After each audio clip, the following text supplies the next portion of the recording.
Hola, ¿cómo están? En el día de hoy trataremos el tema propiedad, planta y equipo.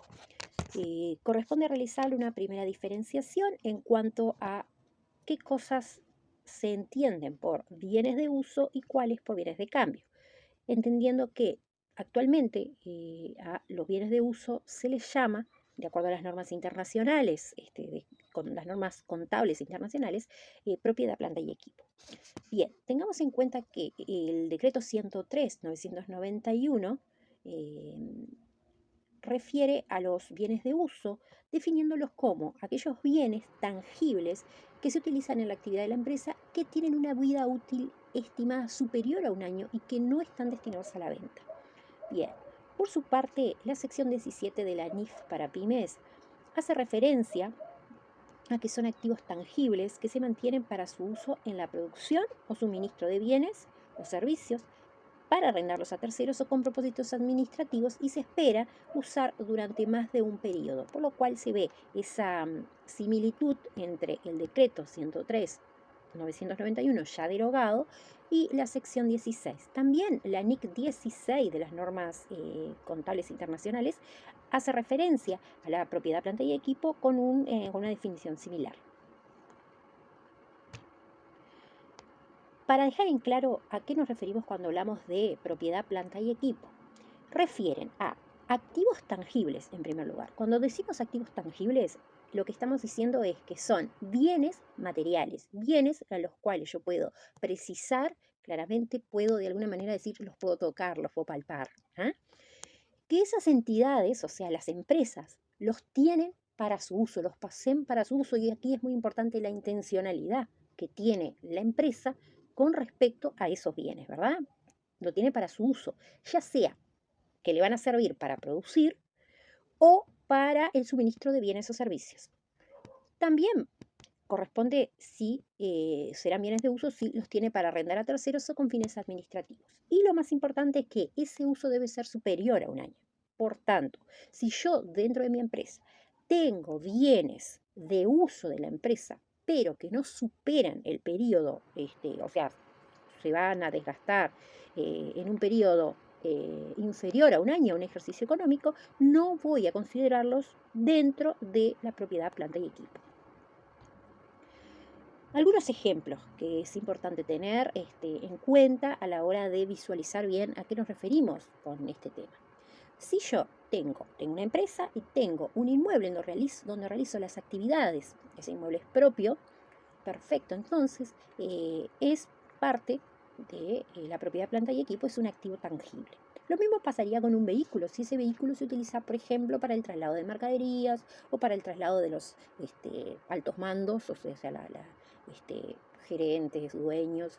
Por ejemplo, a ver, para diferenciar, si yo tengo una empresa que es una automotora y los bienes de cambio, ¿verdad? Porque tengo vehículos para revender, sin embargo, alguno de esos vehículos los tengo destinados al uso propio, al uso para realizar gestiones, para movilizarme dentro de la ciudad, bueno, y no lo tengo para la venta, bueno, ese vehículo sería parte de los bienes de uso de la empresa. Por otro lado, por ejemplo, los equipos de computación de la empresa también serían parte de la propiedad, planta y equipo. Así que, para que quede bien entendido a qué nos referimos cuando hablamos de propiedad, planta y equipo, tenemos por un lado que son activos tangibles, por otro lado que son utilizados en la actividad de la empresa, tienen una vida útil superior a un año y por otro lado no deben estar destinados a la venta.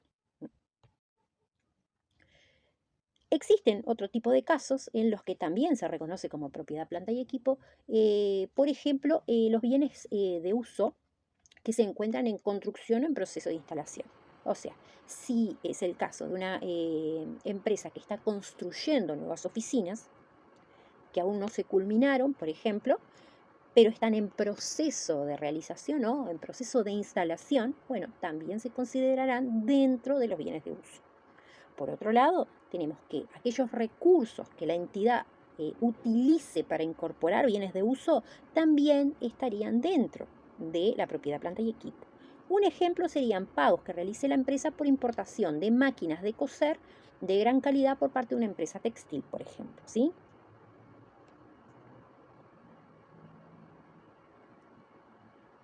Eh, bueno, ahora tengamos en cuenta que no es propiedad, planta y equipo. Los activos biológicos relacionados con la actividad agrícola, y esto es de acuerdo a la sección 34 de actividades especiales, la sección 34 de la NIF para pymes. Allí habla de los activos biológicos y cuando nosotros nos referimos a activos biológicos vamos a ver que nos estamos refiriendo a, por ejemplo, en un establecimiento agrícola, si yo tengo, no sé si soy correcta, pero si yo tengo ovejas para la producción de lana, eh, esas ovejas, yo vendo la lana, pero esas ovejas no serían propiedad, planta y equipo, ¿sí? No los toma, ¿no? La ley, la NIF en realidad, no los considera propiedad, planta y equipo, sino que son activos biológicos.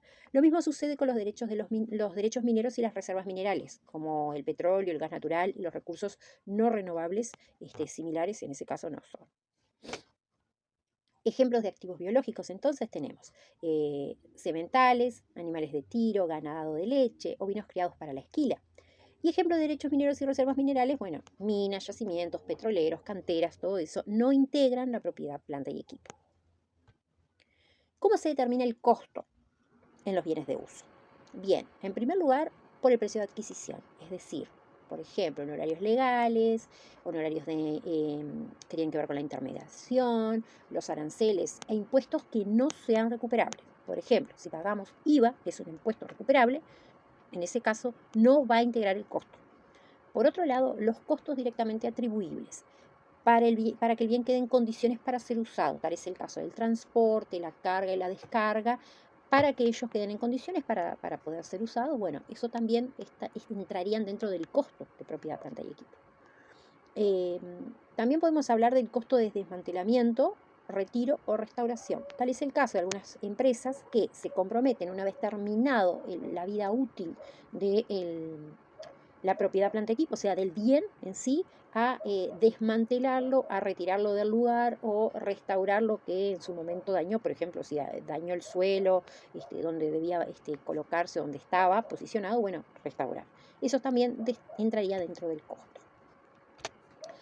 A considerar, algo muy importante, es la depreciación.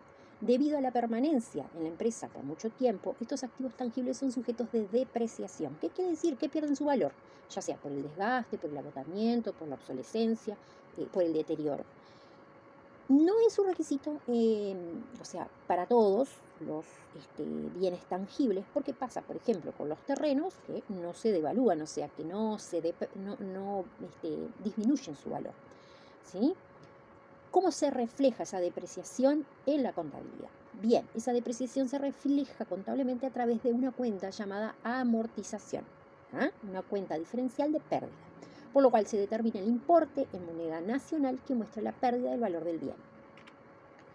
Cabe destacar que la amortización es el reflejo de la depreciación, o sea, a través de ella se va a manifestar los estados contables, la pérdida del valor que sufren esos bienes. Todos estos cambios que transcurren en este periodo, generalmente hablamos del ejercicio económico, deben revelarse en el estado de situación financiera de la entidad. Bien, aquí un breve y sencillo mapa conceptual de los que ya habíamos tratado. Si bien no se explaya mucho la presentación, la idea es que ustedes puedan comprender los aspectos más generales e importantes de lo que es este tema, ¿sí? Bueno, desde ya, muchas gracias.